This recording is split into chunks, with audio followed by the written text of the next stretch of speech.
Hi everybody, welcome to the Family Matters Show. Today it's my great pleasure to introduce James Davis, who is a partner at HQB Chartered Accountants. We do a lot of work together. Sometimes we're on the same side of the case and other times we're on the opposite side. Welcome, James. Thanks, Hannah. Now this is getting right down to James's speciality. We're going to talk a little bit about superannuation. The question just is a simple one. Is superannuation an asset that we take into account when doing a property settlement? So James, you might talk a little bit about the different ways superannuation now impacts and what different sorts there are.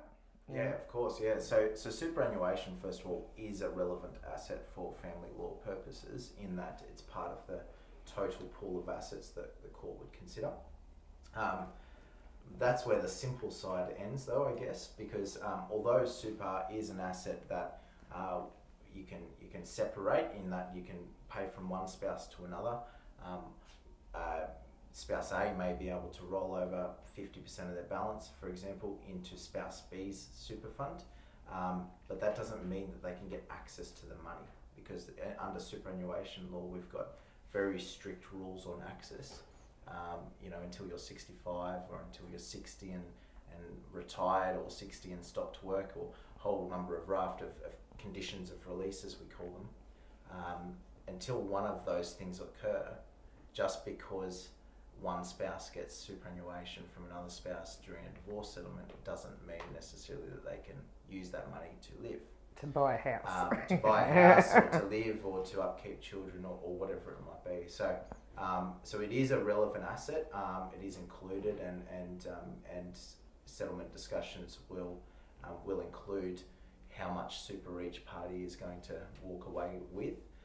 But it's important to keep in mind that superannuation comes with the Superannuation Act, which is very complex and quite strict. Even though we might consider it as an asset and consider that one of the spouses may deserve some of that from one of the other spouse, the point still is, but it needs to be turned into cash to be used in that way. So it is quite complex, because the super might be invested in an illiquid asset, something like real estate, which can't necessarily be instantly turned into cash and moved into another fund.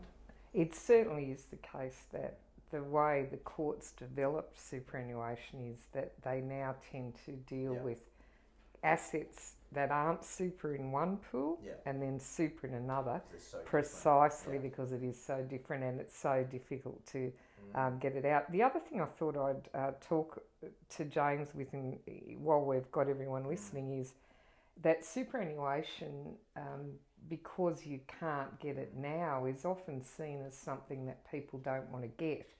But there's some very good reasons why you might take super rather than some of the assets in the top pool. You might talk that through. So super has one major downside, as Heather talked about, which is the fact that we can't get access to it until retirement. It's there for retirement. But in every other respect, it has a number of advantages. For example, the tax rates on your super fund earnings, so the money that your super fund earns on itself, and also any capital gains that happen inside super are taxed very friendly, at very friendly rates, at most 15%, and in many cases down to 0%, depending on the status of that super fund. And so, yes, it is a great place to hold your assets inside super, because it is the most tax-friendly structure that we have in Australia. It is also very well asset protected as well. So superannuation is very safe from things like bankruptcy and children trying to get it. Children trying to get it.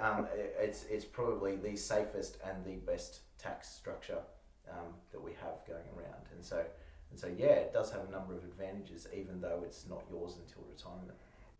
One of the reasons I wanted to go into that a little bit today is that often people will want to grab a lot of equity in a house. If they've got fairly good income, they might be better just to take enough to get a deposit and take more of the super.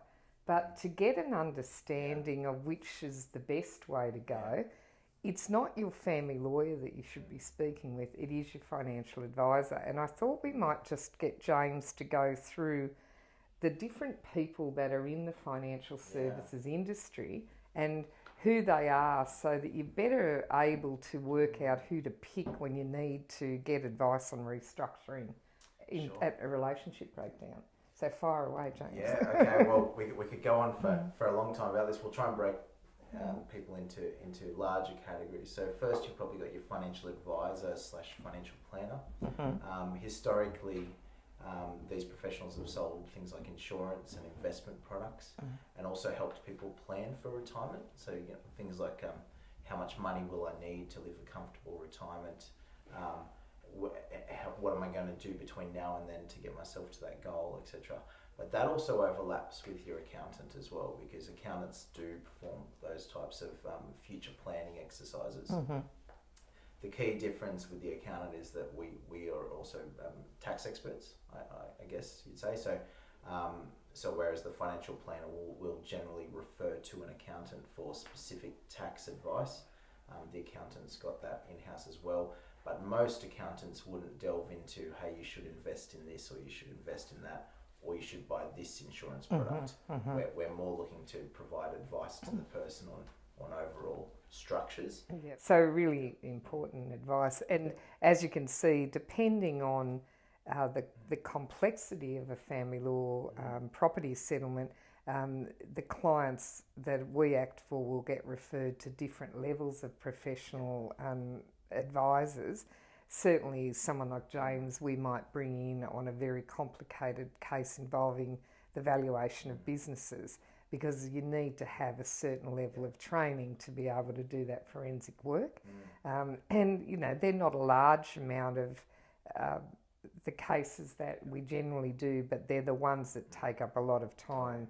If we're arguing over the valuation of a big business, then there's a lot of work to be done. The valuation of business side will almost always be the accountant doing that work. Yeah. That's not so much a financial planner. Well, it's been a real pleasure today to have James here, and you can see that family law is a real team effort, and we'd like to know what other people in the field you'd like to hear from. We work with social scientists, psychologists, counsellors, property valuers. There's a whole raft of people in the team, and you can see how bringing those people in helps you to understand better the work that we do. If you've got any questions that you or your family want to ask, remember you can send a message through on Facebook, or you can email us at familymatters@bryantmckinnon.com.au, and we'll see you next month.